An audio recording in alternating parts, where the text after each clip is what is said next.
Bueno, la radio era muy diferente. Era, en primer lugar, no era digital como es hoy. La radio es totalmente digital. Eh, Se utilizaban discos de vinil, era lo que se utilizaba. Tornamesas, unas tornamesas enormes así, eh, con agujas. Las consolas eran unas consolas enormes a veces, con un montón de botones. Eh, También los anuncios normalmente venían en unas pequeñas cintas o venían en unos cartuchos.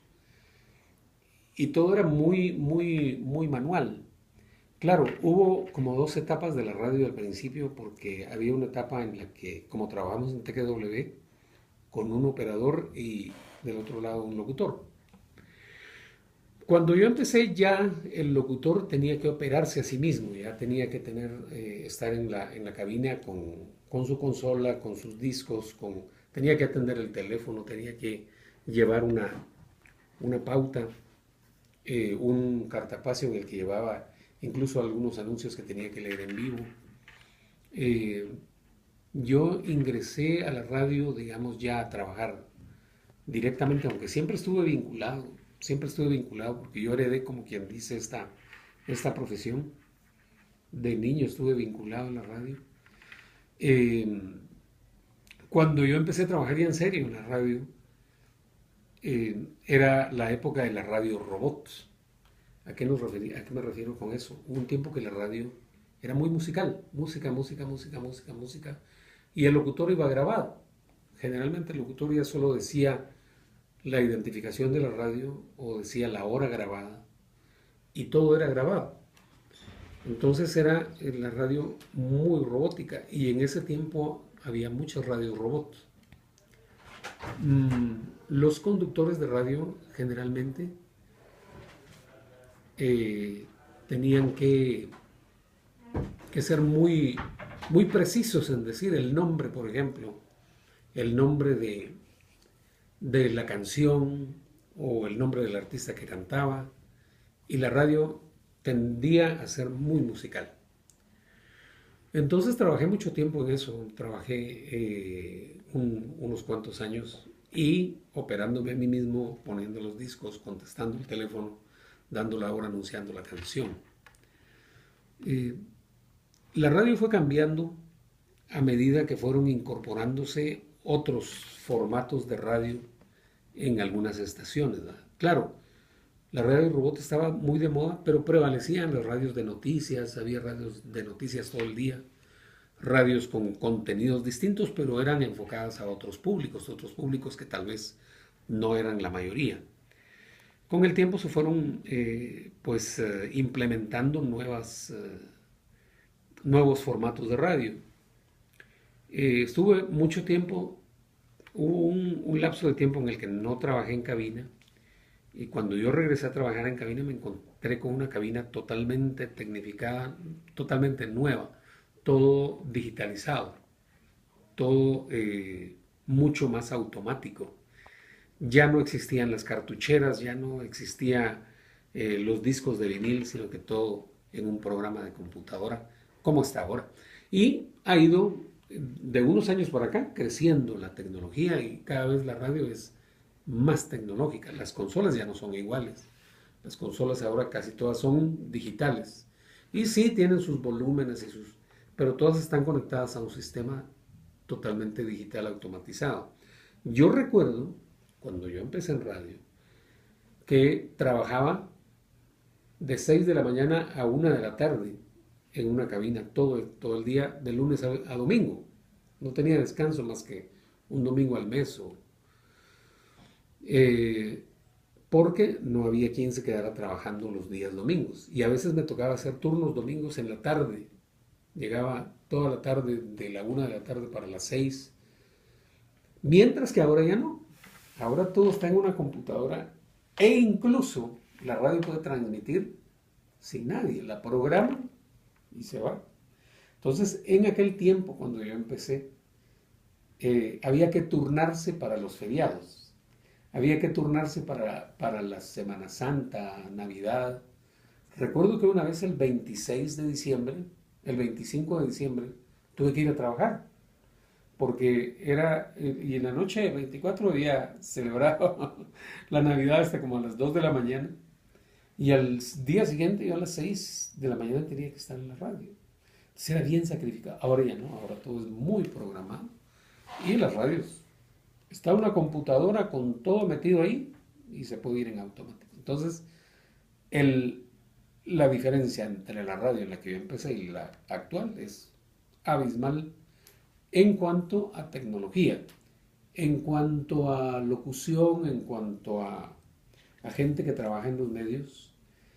Ha cambiado un montón también, porque antes la radio empezó siendo como muy parsimoniosa, luego era el locutor muy parsimonioso, muy serio. Luego, pues ya era un poquito más animada la locución y había como disc jockeys, ¿verdad? Lo que se llamó disc jockeys, que eran mucho más animados, pero muy afectados para hablar. Versus lo que ahora se estila mucho en la locución, que es una locución más coloquial, más natural, más fresca, que es lo que ahora se maneja. Sin embargo, siempre pues hay locución grabada que ha ido cambiando con el tiempo también, la locución de comerciales, la locución de otros tipos de materiales han ido cambiando. Ahora hay mucho de caracterización, hay mucho de,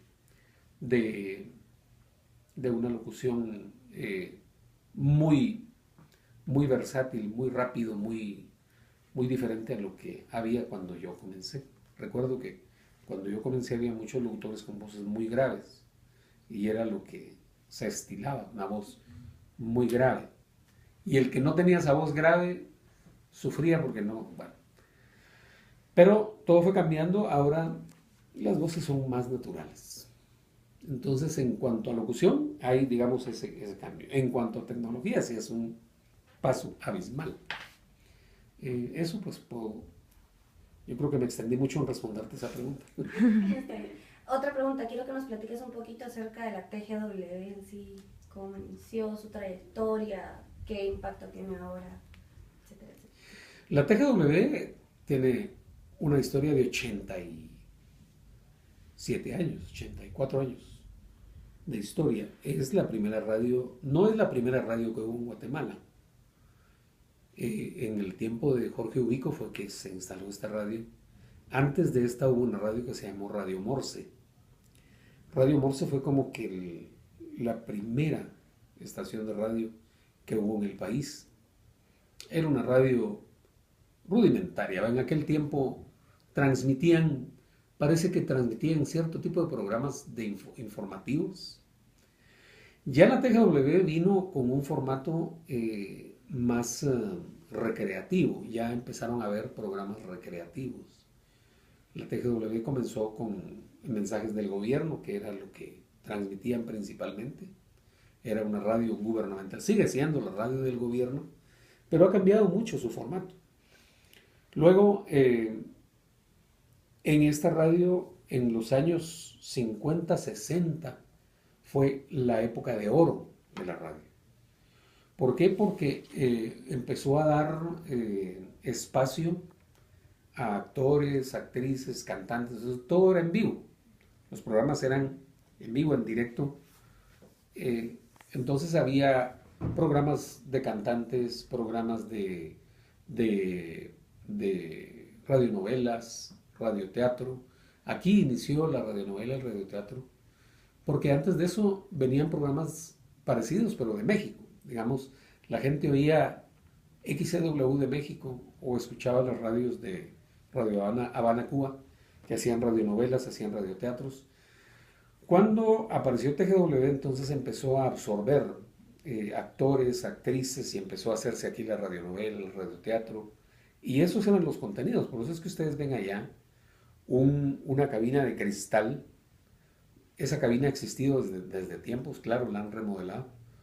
Pero la gente venía a ver cómo hacían las radionovelas en vivo. No existía la televisión. Estamos hablando de los años 50, 60. Ya el 60 ya entró la televisión y todo. Pero como tal, la radio se mantuvo haciendo radionovelas, haciendo programas en vivo, programas de cantantes en vivo, programas, todo era muy en directo, ¿a qué es la palabra correcta? Luego, pues la radio fue cambiando y ha sido una radio muy seria, una radio de un corte muy serio, pero ha ido cambiando y se ha ido adaptando a los requerimientos y a los avances tanto tecnológicos como de programación. Pero sigue siendo una radio, perdón, de carácter serio, digamos, es una estación un poquito seria.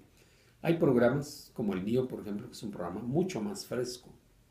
Es un programa fresco, con información y todo, pero muy fresco, muy espontáneo, muy coloquial. Se han mantenido programas. La radionovela guatemalteca, por ejemplo, desapareció. Pero se han mantenido programas con 70. Por ejemplo, el radioteatro infantil fue fundado por Marta Bolaños de Prado hace 70 y pico de años. Ese programa se mantiene, el radioteatro infantil, que es radioteatro para niños en vivo. Y de ahí, de ese radioteatro, de hace muchos años, surgieron muchos y muchos personajes de la radio que estuvieron en el radioteatro y luego empezaron a trabajar. Antes no había escuelas como hay ahora, escuelas de ciencias de la comunicación, academias de locución. La gente se formaba en el medio. Perdón. Entonces, esa es la historia del TGW. Ese programa se mantiene, el radioteatro infantil. Otro programa que se mantiene es el programa de Chapinlandia, que es el programa de marimba. Ese programa pues ha transmitido marimba en vivo, allá está la marimba en la cabina de cristal. Hay un grupo de marimbistas contratados por TGW que vienen todas las tardes a hacer el programa. Y ese programa tiene como 65 años, algo por el estilo. Tiene muchos años de existir. Y se mantiene, son como que los programas ícono de la estación de radio. De ahí ha cambiado. Cada director que viene casi que le cambia el formato. A algunos les interesa más el deporte y la han hecho muy deportiva. A otros les interesa otro tipo de contenidos y le han ido haciendo cambios al radio. Pero en términos generales es eso. Ahora, historia tiene una historia impresionante. Por tanta gente. Ustedes vieron allá en la otra parte una galería de fotografías. Ahí está la mayoría de gente que trabajó en el radioteatro, cantantes de aquella época, artistas nacionales, comediantes, había programas de comedia, comediantes de aquella época. Y ahí están las fotografías en blanco y negro, que son las que tiene la historia. En fin, pues eso es así en resumidas cuentas, la historia de la TGW. ¿En qué ámbitos o qué papeles puede desenvolverse un locutor? Hay varios, hay varias como especializaciones. Es bueno que el locutor pueda manejar varias para que tenga como que diferentes oportunidades de trabajo, pero está por ejemplo el locutor informativo, que se dedica nada más a dar noticias, ¿verdad? Que es un locutor de noticias, que trabaja en un noticiero, puede trabajar en un programa de noticias en radio, en entrevistas. Está el locutor comercial, que es el mejor pagado. El locutor comercial que hace voces para comerciales, ese es el locutor mejor pagado, que pone su voz para un comercial. Eso pues requiere de ciertas habilidades y cierta capacidad que se desarrolla con la práctica. Todo se desarrolla con la práctica. El locutor comercial, el locutor, digamos que conductor de un programa de radio, conductor de televisión, conductor de programas de televisión, pues debe tener la versatilidad de poder mantener el interés del oyente a través de su conducción y manejar diferentes contenidos en un programa. Está el locutor deportivo, que ahora hay tantos programas de deportes. Y bueno, lo que tiene que hacer cada uno es especializarse como que en cada rama, ¿no? Especializarse, volverse como experto en lo que hace para que pueda dominar. Una de las cosas que más cuesta es la entrevista. Hacer una entrevista es complicado. El entrevistador debe tener en cuenta dos cosas fundamentales. Primero, ¿a quién está entrevistando? Digamos, si tiene un programa de entrevistas y va a entrevistar a un político, o va a entrevistar a un artista, o va a entrevistar a un deportista, una persona pública, tiene que saber a quién está entrevistando, es decir, haber hecho una investigación previa de la persona a la que entrevista. Y luego, primero, saber a quién entrevista y luego qué quiere averiguar, qué es lo que quiere saber, a qué obedece la entrevista. Si es una entrevista, por ejemplo, de semblanza, la de semblanza pues tiene que ver con su historia en el campo de la radio o su vida personal. Y así,